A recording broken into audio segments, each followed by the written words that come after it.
Vous êtes-vous déjà demandé pourquoi un homme peut aimer une femme et ressentir en même temps qu'il se tient face à quelque chose de bien plus vaste que l'amour lui-même, comme devant un miroir qui ne reflèterait ni son charme ni sa vigueur, mais les zones encore inexplorées de son âme? Bob affirme que cette femme est devenue son épreuve initiatique de l'amour. Carl Jung disait « Elle n'avait pas été envoyée pour l'apaiser, mais pour l'éveiller ». Vue de l'extérieur, la situation semblait banale. Une connexion, une étincelle, une attraction magnétique qu'aucun des deux ne parvenait à expliquer.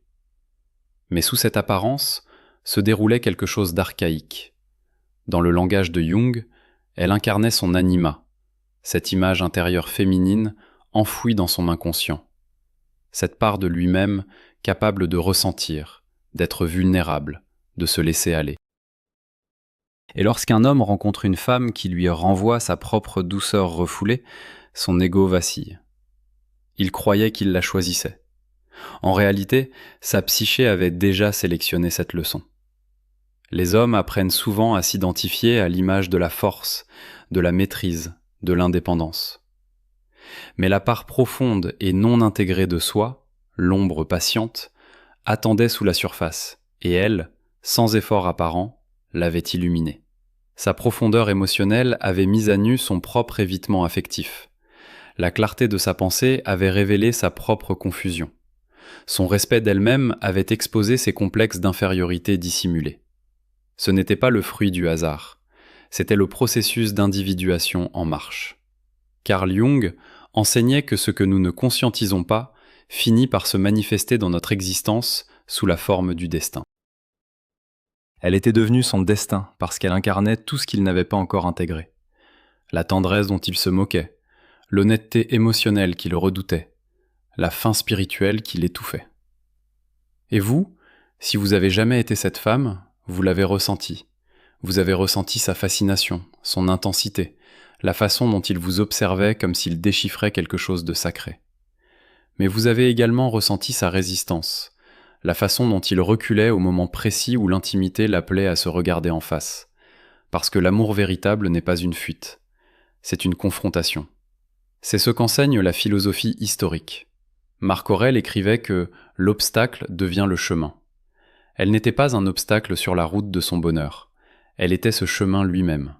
Cependant, pour l'emprunter, il lui fallait démanteler l'illusion de ce qu'il croyait être.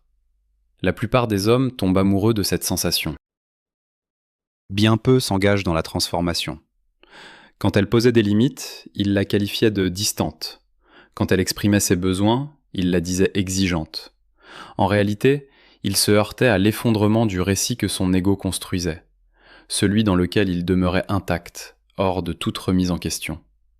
L'ombre n'apprécie guère la lumière vive. Sa fierté lui soufflait qu'elle signifiait trop, qu'elle était trop émotionnelle, trop affirmée, trop puissante. Mais derrière ce murmure se cachait une peur. La peur que l'aimer véritablement exige de grandir. Et grandir est un processus douloureux. La psychologie du traumatisme nous enseigne que de nombreux adultes aiment en s'appuyant sur des schémas comportementaux forgés dans l'enfance pour survivre. L'attachement évitant. L'attachement anxieux. Le contrôle déguisé en assurance. Il n'avait pas rejeté cette femme parce qu'elle était indigne. Il résistait parce qu'elle avait activé une blessure qu'il avait soigneusement évitée pendant des années. Elle n'était pas le chaos. Elle était la clarté. Mais la clarté ressemble au chaos pour quelqu'un qui a bâti son identité sur l'engourdissement émotionnel. Cette dynamique recèle quelque chose de profondément signifiant, non pas dans un sens mystique, mais psychologique. Lorsqu'une femme révèle pleinement sa valeur sans chercher à conquérir, sans se faire plus petite, sans s'expliquer outre mesure, elle devient un catalyseur. Elle contraint l'homme soit à atteindre une maturité affective, soit à se réfugier dans son ombre. Et lui le percevait.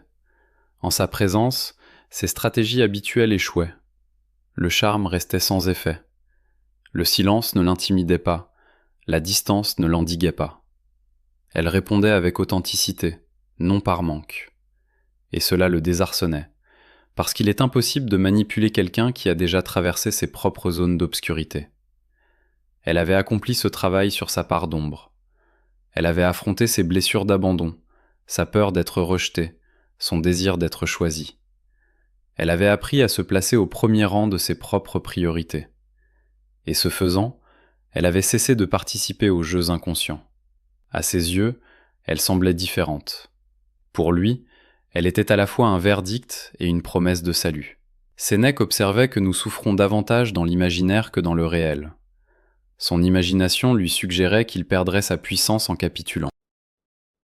Mais la réalité réclamait autre chose, l'authenticité. L'amour lui demandait de retirer son armure. L'amour lui demandait de ressentir.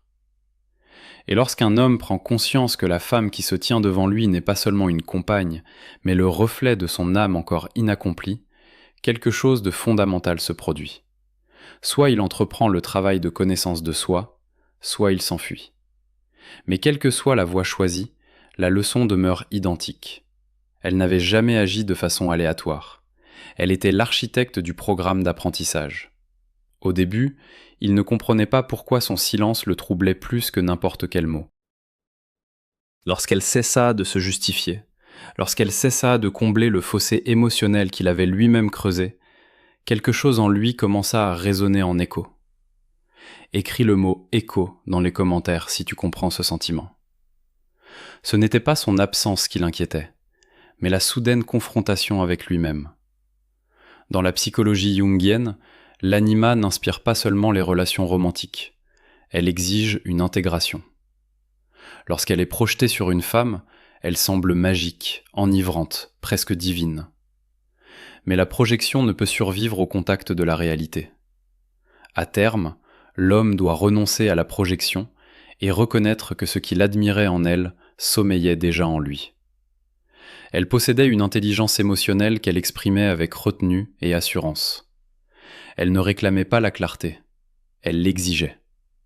Et cette exigence touchait ses peurs les plus inconscientes. Car être clair, être émotionnellement ouvert, c'était renoncer au contrôle. Il avait construit son identité sur la recherche du contrôle. Contrôle de son temps, contrôle de son image, contrôle sur la mesure dans laquelle ses propres failles étaient visibles. Mais elle n'était pas impressionnée par les performances. Elle ne répondait qu'à l'authenticité. Et l'authenticité ne peut être fabriquée. Elle doit être exhumée. Quand il tenta de s'éloigner, convaincu que la distance lui restituerait ses forces, il se heurta à un paradoxe. Plus il se retirait, plus il ressentait sa présence à l'intérieur de lui-même. Les stoïciens appelleraient cela la discipline de la perception. Ce qui le perturbait n'était pas son comportement, mais l'interprétation qu'il faisait de ce qu'elle représentait. Elle incarnait la croissance, et la croissance menace l'ego. Dans le développement psychologique de tout homme, un moment arrive où il doit choisir entre rester confortablement dans un état d'immaturité et s'affirmer en tant qu'être conscient de lui-même. La première option est simple, elle ne demande que la répétition des anciens schémas. La seconde exige de l'humilité. Épictète enseignait que nul n'est libre s'il ne se possède pas lui-même. Mais se posséder ne signifie pas se réprimer, cela signifie prendre conscience. Elle avait mis en lumière les zones où il ne se maîtrisait pas.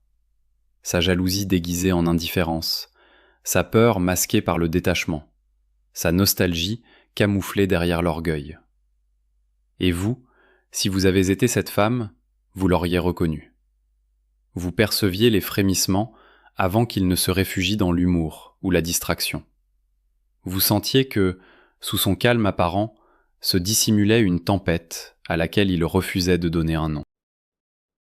Mais voici une vérité plus profonde. Vous n'avez jamais été responsable d'apaiser cette tempête. Les femmes dotées d'une véritable estime d'elles-mêmes ressentent souvent, de manière inconsciente, l'envie de guérir, de sauver, d'adoucir. Pourtant, la puissance féminine authentique ne sauve pas, elle reflète, elle tient bon, elle laisse faire. Quand elle cessa de vouloir maîtriser ses émotions à lui, il se retrouva seul face à elle. Et la solitude peut être impitoyable pour un homme qui n'a jamais affronté sa propre fragmentation intérieure.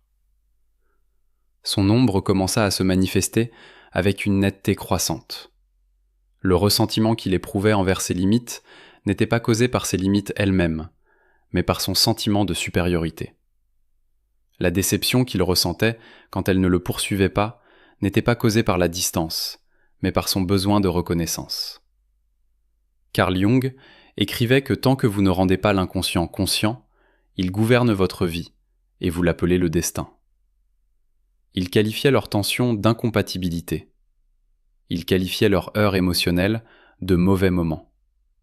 Mais derrière ces étiquettes se cachait un fait simple. Il se confrontait aux aspects de lui-même auxquels il avait renoncé. Son indépendance à elle l'avait conduit à remettre en question sa dépendance à l'admiration. Sa sérénité l'avait forcé à regarder son propre chaos intérieur. Son refus de reculer l'avait contraint à affronter sa fragilité orgueilleuse. Voilà pourquoi les femmes de caractère se sentent si souvent incomprises. Elles ne font pas de bruit, elles ne dramatisent pas. Elles sont équilibrées. Et l'équilibre, dans un monde obsédé par l'instabilité émotionnelle, paraît déroutant. Il voulait sa force, mais sans les transformations qu'elle exigeait. Il voulait l'inspiration, mais sans l'effort. Il voulait se sentir élevé, sans descendre dans ses propres profondeurs. Mais l'individuation, le processus de devenir une personne accomplie, ne tolère aucun raccourci. La nuit, quand les distractions s'effaçaient, ses pensées revenaient vers elle. Non comme une fantaisie, mais comme une question. Pourquoi son approbation comptait-elle tant ? Pourquoi son détachement lui causait-il plus de douleur qu'il ne l'avait anticipé ? Pourquoi sa présence éveillait-elle en lui à la fois le désir et l'inconfort ? Parce qu'elle avait touché la part de sa personnalité qui aspirait à évoluer. La psychologie contemporaine du traumatisme décrit cela comme l'activation des blessures d'attachement. Quand l'intimité menace de démonter les mécanismes de défense, le système nerveux réagit. Fuite, combat, sidération. Il oscillait entre approche et évitement non par manque de sentiment, mais par manque d'intégration. Vous avez peut-être interprété son incohérence comme de l'indifférence, mais l'incohérence est souvent le langage du conflit intérieur. Et c'est précisément là que réside la force. Sa lutte intérieure n'a jamais été votre responsabilité. Une femme fidèle à ses valeurs ne se trahit pas pour prouver son amour. Elle n'abaisse pas ses exigences pour atténuer l'inconfort d'un homme. Elle comprend que si sa présence le déstabilise, ce n'est pas de la cruauté, ce sont des conséquences. Elle n'avait pas été envoyée pour achever son œuvre. Elle avait été envoyée pour la révéler. Et les révélations sont rarement agréables. Quand l'illusion du contrôle commença à se fissurer, il se trouva à un carrefour. Continuer à reporter la faute sur autrui, ou se tourner vers l'intérieur et affronter son ombre. L'un de ces chemins préserve l'ego. L'autre transforme l'âme. Plus il résistait, plus sa présence à elle devenait nette. Elle ne disparaissait pas de sa vie. Elle s'enfonçait de plus en plus profondément dans sa psyché. Même en son absence, elle demeurait en lui comme une question qu'il ne pouvait faire taire. Pourquoi ses exigences étaient-elles perçues comme un refus ? Pourquoi sa sérénité était-elle vécue comme un jugement ? Pourquoi son amour semblait-il conditionnel alors qu'il était simplement conscient ? C'est la tension entre la masculinité non intégrée et l'énergie féminine affirmée. Il était habitué à une dynamique relationnelle où le désir équivalait à la dévotion, où la quête garantissait la reconnaissance. Mais elle n'assimilait pas la nostalgie à la fidélité. Elle assimilait la constance à l'intégrité. Et l'intégrité effraie celui qui a construit ses relations sur un jeu de rôle. Dans la terminologie jungienne, l'ombre n'est pas seulement obscurité, c'est un potentiel non développé. Ces évitements n'étaient pas des preuves d'incapacité. Ils témoignaient d'une profondeur inexploitée. Elle percevait cette profondeur, même quand il la niait. Voilà pourquoi elle ne criait pas, ne suppliait pas, ne s'effondrait pas. Elle observait simplement. Vous savez ce qu'est cette observation ? C'est le regard serein d'une femme qui a déjà traversé ses propres abîmes émotionnels. Elle avait affronté la trahison. Elle avait douté de sa propre valeur. Elle avait démêlé les liens traumatiques qui lui avaient autrefois semblé une fatalité. Désormais, quand elle se présente à un homme, Elle le fait avec conscience et apaisement. Et cette conscience inverse la polarité. Il ne pouvait plus dominer le registre émotionnel. Il ne pouvait plus disparaître et attendre qu'on le poursuive. Quand il mettait sa patience à l'épreuve, elle ne répondait pas à l'identique. Elle se réajustait. Quand il tardait à s'expliquer, elle ne suppliait pas. Elle rectifiait le tir. Ce recalibrage silencieux le déstabilisait plus que n'importe quelle confrontation, parce qu'il comprend le chaos, mais les limites sereines lui sont étrangères.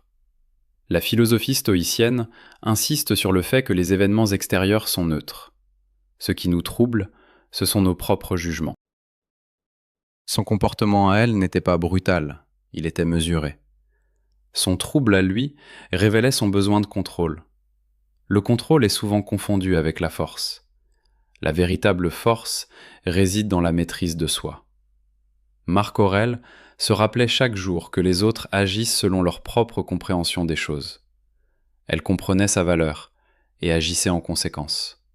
Cependant, lui restait gouverné par une crainte inconsciente, la peur de la vulnérabilité, la peur de l'insuffisance, la peur de perdre son ascendant dans une dynamique qu'il ne saisissait pas pleinement. Et il vacilla à nouveau. D'abord plus proche, puis plus distant, chaleureux, puis froid, intense, puis fuyant. Pour un œil non averti, cela pouvait ressembler à de la manipulation. Pour un observateur psychologiquement averti, cela révélait une personnalité fragmentée. Il était écartelé entre celui qu'il prétendait être et celui qu'il aurait pu devenir. Et vous, si vous vous êtes jamais retrouvé dans une telle situation, vous ressentiez une envie irrépressible de le stabiliser. Mais voici ce qui est plus fondamental. La capacité d'une femme à s'accomplir pleinement n'est pas mise à l'épreuve quand on l'ignore, mais quand on ne la désire pas de façon constante. Le renforcement intermittent est le mécanisme psychologique le plus puissant qui soit. Écris dans les commentaires « hameçon » si tu as déjà vécu ces montagnes russes. L'attachement fondé sur l'expérience de situations difficiles se nourrit d'imprévisibilité. Votre système nerveux garde en mémoire l'euphorie de la connexion et tolère l'abattement de la distance. Et pourtant, vous avez accompli quelque chose de radical. Vous avez choisi la régulation plutôt que la réaction. Au lieu de courir après l'intensité du moment, vous avez choisi le respect de vous-même. Au lieu d'interpréter son silence comme votre insuffisance, vous l'avez reçu comme une information sur sa disponibilité, une information sur ses capacités, une information sur le stade de son développement. C'est l'individuation du côté féminin. Pendant qu'il tentait d'intégrer son anima, vous intégriez votre animus, cette clarté intérieure masculine, cette logique, cette discipline. Vous ne laissiez plus les émotions étouffer votre discernement. Vous équilibriez l'empathie avec la pose de limites claires. Cet équilibre change tout. Quand il sentit qu'il pouvait vous perdre, non par la dramaturgie, mais par votre retrait serein, une panique le saisit. Une panique silencieuse, une panique enfouie. Il commença à agir avec un nouvel élan. Ses promesses sonnaient plus profondes, ses mots portaient plus de poids. Un instant, il sembla que la transformation avait commencé. Mais la transformation n'est pas un phénomène éphémère. C'est un choix délibéré qui doit être renouvelé sur la durée. Et c'est précisément là que beaucoup d'hommes commettent l'erreur. Comprendre n'est pas la même chose qu'intégrer.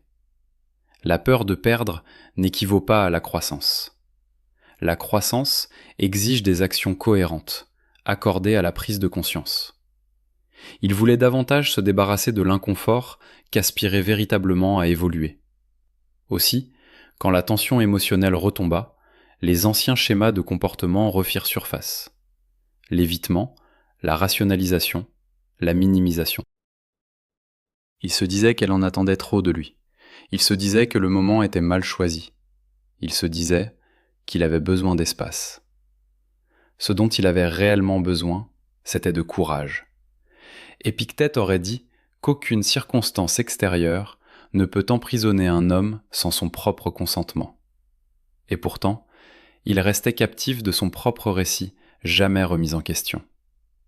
Aimer cette femme pleinement et profondément aurait signifié admettre qu'il n'était pas encore l'homme qu'il prétendait être. Et l'ego résiste à cet aveu. Mais observez ceci. Sa force à elle ne résidait pas dans le fait de le changer. Sa force résidait dans le fait de rester inébranlable dans ses principes.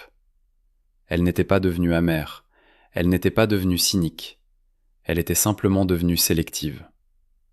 Sélective dans l'accès qu'elle accordait, sélective dans sa vulnérabilité, sélective dans son énergie. Et grâce à cette sélectivité, elle avait cessé d'être uniquement une leçon pour lui. Elle était devenue une leçon pour elle-même, une incarnation vivante de la confiance en soi. Il pouvait s'élever, ou non, mais elle ne descendrait pas. Dans chaque histoire de ce genre, il existe un moment charnière silencieux. Non pas quand il comprend enfin, mais quand elle n'a plus besoin qu'il comprenne. Au départ, sa force était encore liée à l'espoir. L'espoir qu'il s'intègre. L'espoir qu'il reconnaisse ce qui se tenait devant lui. L'espoir que la leçon qu'elle lui avait transmise ne soit pas perdue. Mais l'espoir enchaîné à l'évolution d'un autre peut insidieusement éroder la confiance en soi. C'est ainsi qu'une initiation plus profonde commença en elle. Elle comprit que sa confusion à lui n'était pas une énigme à résoudre. C'était le reflet de sa propre fragmentation. Jung décrivait la projection comme l'acte de voir en l'autre ce qui est dissimulé en soi-même. Il projetait sur elle les rôles de sauveur, de critique, de tentatrice, de guérisseuse. N'importe quoi, sauf celui de partenaire égal, parce que l'égalité exige une identité ancrée. Il admirait sa clarté, mais résistait au niveau d'exigence qu'elle incarnait. Il désirait sa profondeur, mais redoutait la vulnérabilité qu'elle réclamait. Il la qualifiait de forte, mais souhaitait secrètement qu'elle se fasse plus petite pour qu'il puisse se sentir plus grand. C'est là le paradoxe de la masculinité blessée. Elle aspire à une femme souveraine, mais se sent menacée par ce même souverain. Et vous, si vous avez jamais ressenti cette dynamique, vous savez à quel point elle est subtile. Nul grand méchant, nulle trahison spectaculaire, seulement la tension silencieuse entre croissance et confort. Elle commença à percevoir les faits tels qu'ils étaient, non comme une fantaisie. Faits. Il présentait des difficultés de stabilité émotionnelle. Fait, il évitait les conversations difficiles. Fait, il réagissait à la sensation de perte avec plus d'intensité qu'à une connexion authentique. L'observation remplaça l'idéalisation, et de ce changement, quelque chose de profond émergea. Elle aussi cessa de projeter ses espoirs sur lui. Elle cessa de voir en lui un potentiel. Elle commença à voir en lui un simple choix possible. C'est là que l'épanouissement féminin devient presque sacré. Non pas avec éclat, non avec agressivité, mais avec une fermeté immuable. Sénèque observait que nous souffrons davantage de notre interprétation que de la réalité elle-même. La réalité était simple. Il n'avait pas encore atteint le niveau de conscience qu'elle avait cultivé. La souffrance venait de l'idée qu'il aurait dû être autrement. En renonçant à tous ces « il devrait », elle retrouva la paix intérieure. Cela ne signifiait pas qu'elle s'était résignée. Cela signifiait qu'elle avait cessé de négocier avec le décalage. Son système nerveux ne s'embrasait plus à chaque message tardif. Son imagination ne fabriquait plus d'explications à son détachement. Elle récupérait son énergie pour elle-même, pour son corps, ses ambitions, son développement spirituel. Et c'est ce moment précis que beaucoup d'hommes interprètent mal. Quand une femme se retire dans un silence serein, il le ressent. La réserve émotionnelle qu'il considérait autrefois comme inépuisable devient limitée. L'accès qu'il tenait pour acquis devient conditionnel. Non pas comme une punition, mais comme une protection. Il perçoit le changement avant de le comprendre. Soudain, son rire n'est plus garanti. Son temps n'est plus toujours disponible. Sa chaleur se manifeste sur demande, mais n'est plus constante. Et il doit alors faire face à une question bien plus dérangeante que le refus lui-même. Et si elle décidait vraiment de changer de cap ? Écris le mot « changement » dans les commentaires si tu choisis ton propre chemin. Cette question démantèle entièrement l'illusion du contrôle, parce que si elle part, non dans la colère, non dans le théâtre, mais dans la paix, alors il n'y a rien contre quoi lutter. Il n'existe aucun récit sur une offense reçue, seulement les conséquences silencieuses de l'inaction. Marc Aurèle se rappelait à lui-même que la perte n'est qu'un changement. Mais pour l'ego, le changement ressemble à un anéantissement.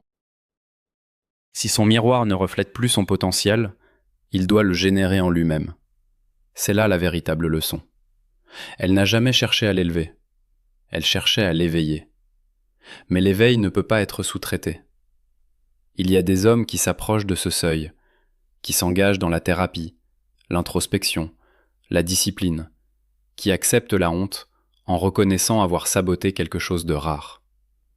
Et il y a des hommes qui se referment davantage sur eux-mêmes, se réfugiant dans de nouvelles passions, de nouveaux admirateurs, une approbation superficielle, des échappatoires provisoires à la réalité. Les deux réponses révèlent le caractère, mais son évolution à elle ne s'arrête pas selon sa décision à lui. Elle commence à se sentir plus légère, non parce qu'elle a cessé d'aimer, mais parce qu'elle a cessé de porter sa confusion à lui, son potentiel inexploité, la charge émotionnelle liée au déchiffrage de signaux contradictoires. Elle préfère l'harmonie à l'attachement. Et dans ce choix, quelque chose de presque mystérieux se produit. La dynamique d'attraction s'inverse. Plus elle se concentre sur elle-même, plus il perçoit le poids de ce qu'il risque de perdre.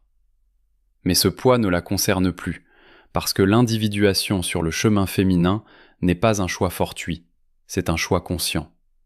Elle comprend que ce qui lui est destiné n'a pas besoin d'être poursuivi, que ce qui est fait pour la rejoindre le fera au niveau de sa conscience, que l'amour sain ne réclame pas de conviction.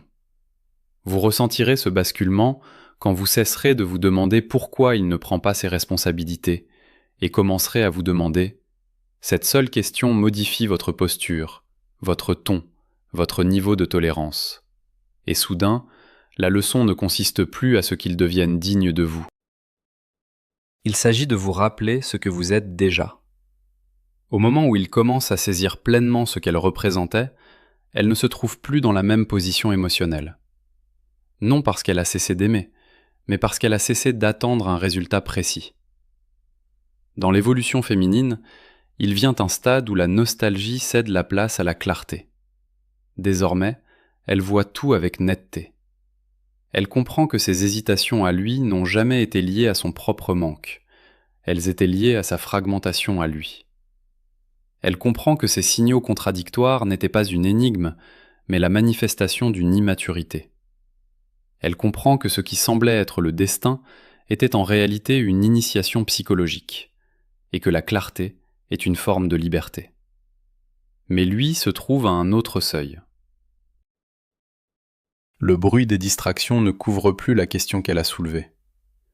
D'autres conversations lui semblent plus superficielles, d'autres liens plus formels, parce qu'ayant une fois rencontré une femme qui reflète sa part la plus profonde, il devient difficile pour un homme de se contenter de la surface.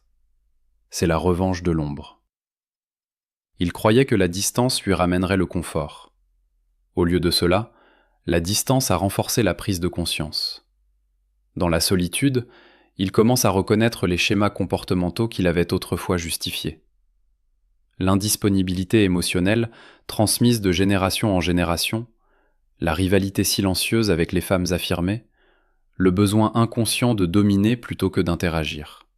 Jung mettait en garde que ce à quoi nous résistons non seulement persiste, mais se fait de plus en plus fort. Son absence à elle se fait de plus en plus ressentir en lui. Mais c'est là que réside la distinction décisive. La conscience ne garantit pas les retrouvailles. La transformation nécessite l'humilité, et l'humilité exige de renoncer à l'ego. Reconnaître qu'elle avait raison dans ses limites. Reconnaître que ses attentes n'étaient pas excessives, mais saines. Reconnaître qu'il avait saboté ses propres aspirations parce qu'il craignait de ne pas être à la hauteur. Ces aveux ne viennent pas facilement à un homme habitué à assimiler la vulnérabilité à la faiblesse. Pourtant, c'est précisément en cela que consiste la véritable initiation masculine. Non la conquête,